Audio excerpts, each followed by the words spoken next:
There is a moment that happens between a horse and a person, and almost nobody sees it. Not because it's rare, because it's invisible.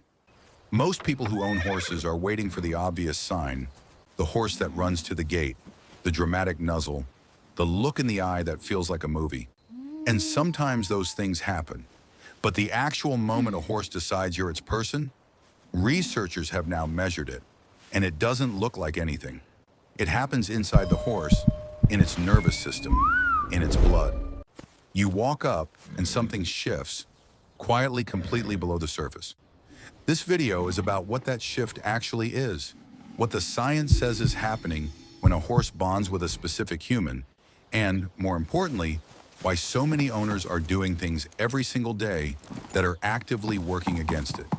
There's one thing in particular, something most people do without thinking, that a horse files away every single time. We'll get to that. But first, let's start with the moment itself. When a horse's person appears, its heart rate drops.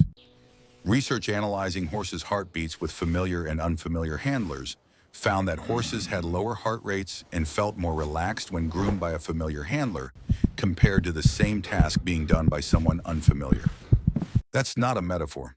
That's a measurable physiological event, a nervous system downshifting in real time. The horse isn't thinking, oh good, it's them. Its body is just doing something it doesn't do for strangers. And most owners walk right past it because it happens on the inside. So that's the thing this whole video is really about. The bond between a horse and its person is not an emotional story. It's a physiological one.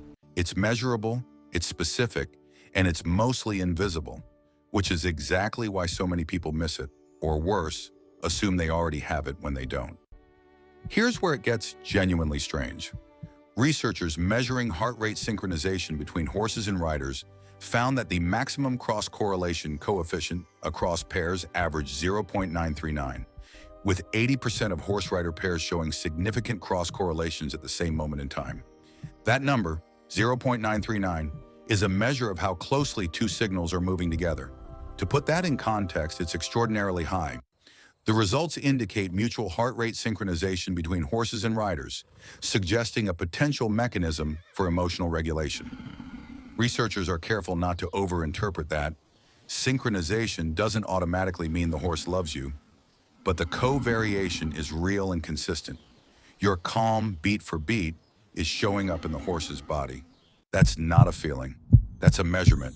And here's the part almost nobody talks about. The sync runs both directions. Research using time-frequency analysis reveals the establishment of bidirectional synchronization in heart rate variability between humans and horses, and the coupling directionality is influenced by behavior and familiarity. In exploration scenarios led by horses, bidirectional interactions occur, particularly with familiar individuals. And during human-led activities such as grooming, the direction of physiological connectivity varies based on the familiarity level. So the question of who's calming whom doesn't have a fixed answer. With a bonded horse, it flows both ways. Sometimes you're settling the horse, sometimes, and this is the part that stops people, the horse is settling you.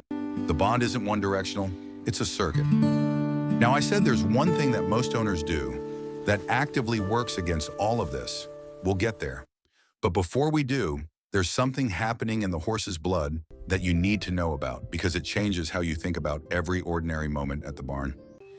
Researchers found that oxytocin levels significantly increased in horses following both standing with a human and being rubbed by them. Oxytocin is the bonding hormone, the same one that rises between parents and newborns, between close friends, between people who trust each other deeply. The results indicated that oxytocin levels significantly increased in horses following both the standing and rubbing activities, while cortisol levels remained unchanged, suggesting that human-horse interactions, particularly standing and rubbing, may foster social bonding in horses without eliciting a stress response in either species. Read that again.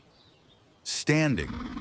Just standing next to your horse, not doing anything dramatic, is enough to trigger a measurable rise in the bonding hormone. The moment doesn't require a grand gesture. It can be as quiet as existing in the same space. Chemistry is happening with zero drama.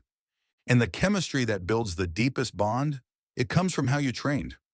One study on ponies trained with positive reinforcement found that those animals were far more likely to seek out their trainer, approach them voluntarily, and show relaxed, affiliative behavior. The ponies trained with negative methods showed elevated heart rates, avoided contact, and displayed visible stress signals. Ears back, head tossing. But here's the part that really matters.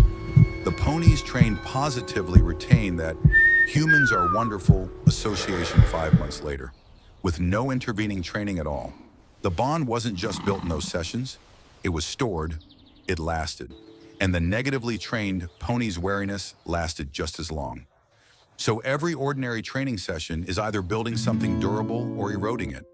Most owners don't think of it that way. They think of training as a skill exercise. The horse is filing it as a relationship record.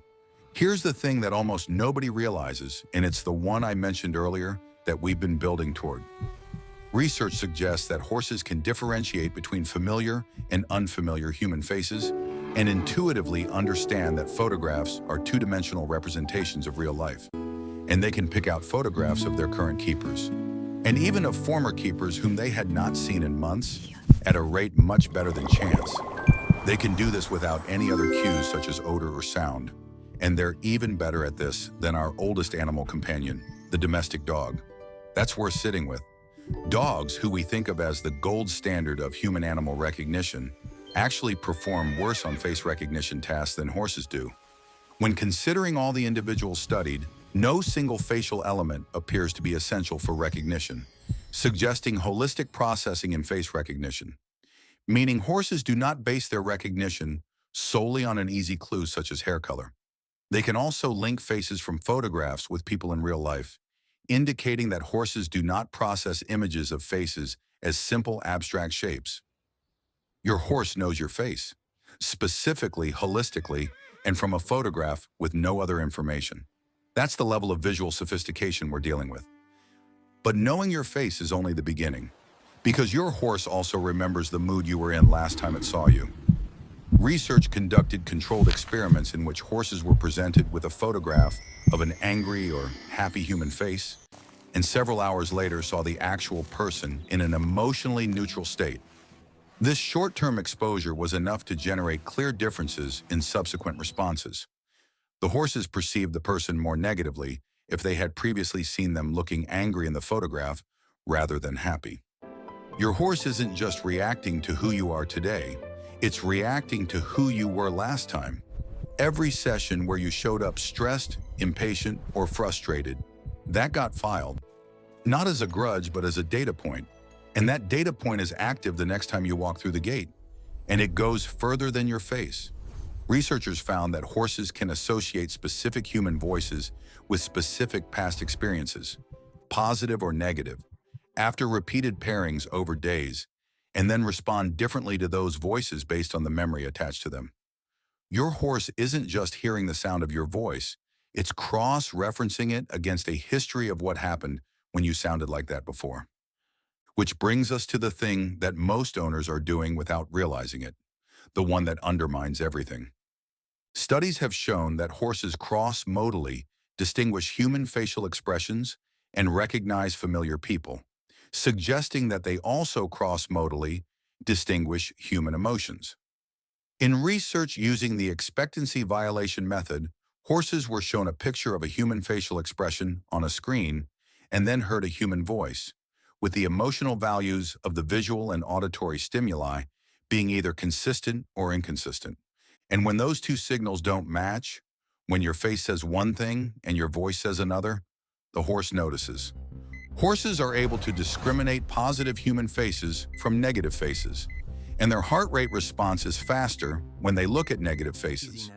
So saying calm words through a tense face doesn't read as calm to a horse. It reads as incongruent. And incongruence to a prey animal that has survived for thousands of years by reading signals accurately is unsettling. The horse doesn't trust the mixed message. It trusts the face, which means authenticity isn't just a nice idea around horses. It's the actual mechanism of trust. Now, here's the honest part of this video, and it's the part that makes everything else more useful rather than less. One study found that horses' heart rates rose when separated from humans and fell on reunion. But the effect appeared regardless of whether the person was their owner or a stranger. Horses find comfort in human presence generally. They don't automatically show a strong preference for their specific person just because that person owns them. That finding doesn't undercut the bond, it clarifies it. Becoming your horse's person isn't something that happens the day you buy them. It's not a birthright that comes with ownership. It's a specific relationship built through consistent, positive, congruent interactions over time. Through training sessions that feel safe, through showing up in the same emotional state you want the horse to be in, through the kind of quiet presence that triggers an oxytocin rise just by standing still. The moment a horse decides you're its person is real. Researchers have measured it in heart rate, in hormones, in synchronized nervous systems, in face recognition that outperforms dogs. The moment is physiological, it's quiet, and it accumulates over time. Most owners miss it because they're waiting for something dramatic, a look, a gesture, a movie moment. But the horse has already been keeping score.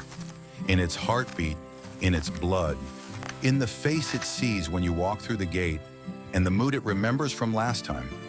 The question isn't whether the moment exists. It's whether you've been doing the things that earn it.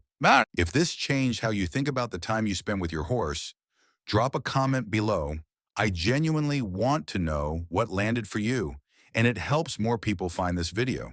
And if you want to go deeper on how horses actually process the world around them, what they're reading, what they're remembering, what they're reacting to that you can't see, that video is right here. It picks up exactly where this one leaves off.